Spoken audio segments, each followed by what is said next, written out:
आज के इस वीडियो में सीखेंगे मॉडल वर्ब के साथ हैव टू का प्रयोग कैसे किया जाता है।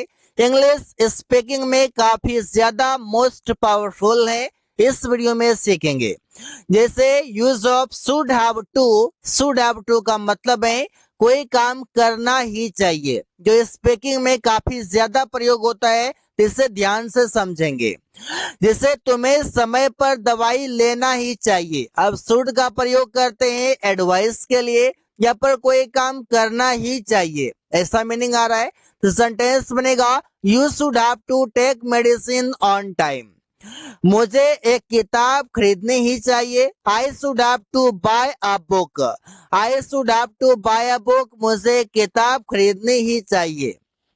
उन लोगों को मुझसे मिलना ही चाहिए। They should have to meet me, उन लोगों को मुझसे मिलना ही चाहिए।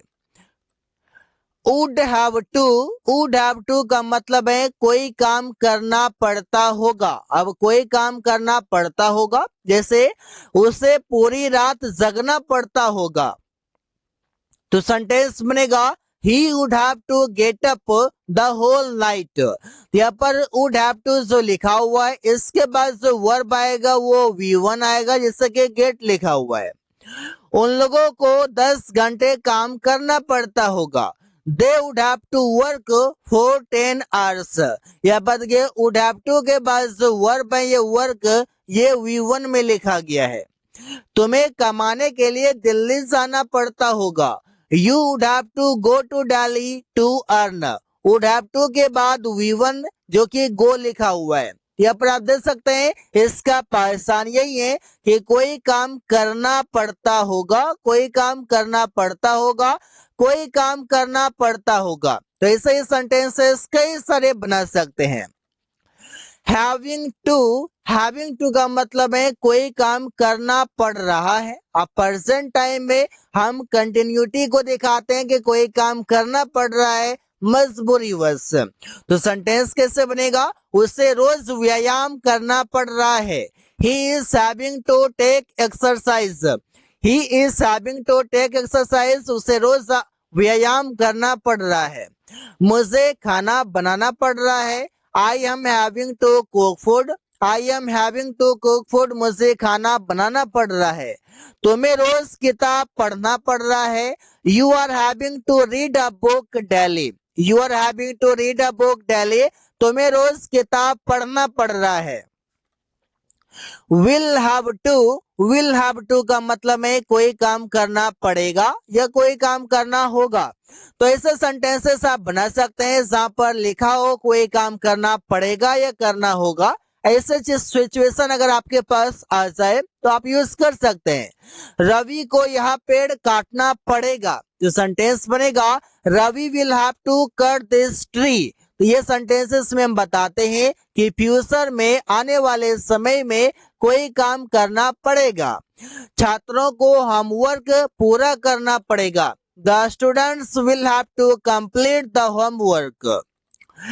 तुम्हें मेरे साथ बाजार जाना पड़ेगा। You will have to go to market with मी।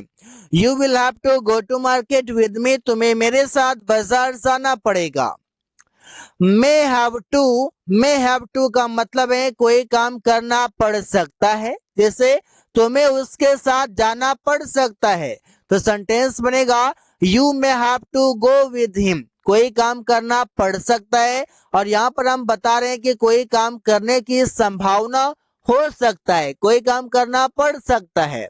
जैसे उसका भाई आज आ सकता है, तो आप सिंपली क्या बताते हैं, यहाँ पर कोई काम कर सकता है, यहाँ पर आप लगाएंगे क्या, मे के साथ आप लगाएंगे, हैव टू को नहीं लगाएंगे। जैसे हिज ब्रदर मे कम टुडे, तो उसका भाई आज आ सकता है। लेकिन ऐसे बोले कि उसका भाई को आज आना पड़ सकता है, तब लिखेंगे his brother may have to come today. मुझे यहाँ रुकना पड़ सकता है। I may have to stay here. I may have to stay here, मुझे यहाँ रुकना पड़ सकता है। कुड हैव टू का मतलब है कोई काम करना पड़ सकता था, और इसे हम दिखाते हैं पास्ट में।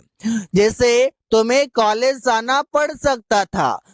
यहाँ पर तुम्हें लिखा हुआ है, तुम्हें के लिए इंग्लिश लिखा जाता है you could have to go to college. मुझे घर में अकेला रहना पड़ सकता था। I could have to live at house alone. I could have to live, मुझे रहना पड़ सकता था, एट हाउस, घर पर, अलोन मतलब अकेले। उसे अंग्रेजी सीखना पड़ सकता था। He could have to learn English. He could have to learn English, उसे अंग्रेजी सीखना पड़ सकता था। अगला यूज है must have to. Must have to का मतलब है अवश्य करना है। जैसे उसे अवश्य एक कार खरीदना है। He must have to buy a car. He must have to purchase a car. तो दोनों तरीके से आप बना सकते हैं, लेकिन बेटर होगा कि परचेज का यूज करें। स्पीकिंग में दोनों प्रयोग कर लेते हैं। मुझे अवश्य किताब पढ़ना है, तो सेंटेंस बनेगा I must have to read a book. I must have to read a book, मुझे अवश्य किताब पढ़ना है। हम लोगों को अवश्य व्यायाम करना है। We must have to take exercise. We must have to take exercise, हम लोगों को अवश्य व्यायाम करना है। हैज टू का मतलब है कोई काम करना पड़ता है। जैसे सुरेश को पूरा दिन काम करना पड़ता है। Suresh has to work the whole day. उसे खाना बनाना पड़ता है। He has to cook food. Priya को डांस करना पड़ता है। Priya has to dance. यहाँ पर आप सिंगुलर सब्जेक्ट के साथ हैज टू का प्रयोग आसानी से कर सकते हैं। हैड टू का मतलब है कोई काम करना पड़ा या कोई काम करना पड़ता था। जैसे मुझे रोज बाजार जाना पड़ता था। I had to go to market daily. उसे एक पत्र लिखना पड़ा। He had to write a letter. He had to write a letter, उसे एक किताब लिखना पड़ा, एक पत्र लिखना पड़ा, एक कहानी लिखना पड़ा, कुछ भी ऐसा ही बोल सकते हैं। तुम्हें इस कंपनी में काम करना पड़ा। You had to work in this company. Have to का मतलब है कोई काम करना पड़ता है। जैसे हम दिखाते हैं उन लोगों को रोज काम करने जाना पड़ता है, तो सेंटेंस बनाएंगे they have to go to work daily. They have to go to work daily, उन लोगों को रोज काम करने जाना पड़ता है। हम लोगों को रोज ठंडी में नहाना पड़ता है।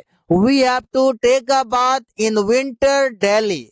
यहाँ पर आप देख सकते हैं कि टेक अ बाथ मतलब नहाना, विंटर मीन्स ठंडी में। आप गर्मी में बोल सकते हैं या रोज बोल सकते हैं, तो अलग अलग तरीके से आप बना सकते हैं। मुझे खाना बनाना पड़ता है। I have to cook food. So guys, thanks for watching, that's all for today.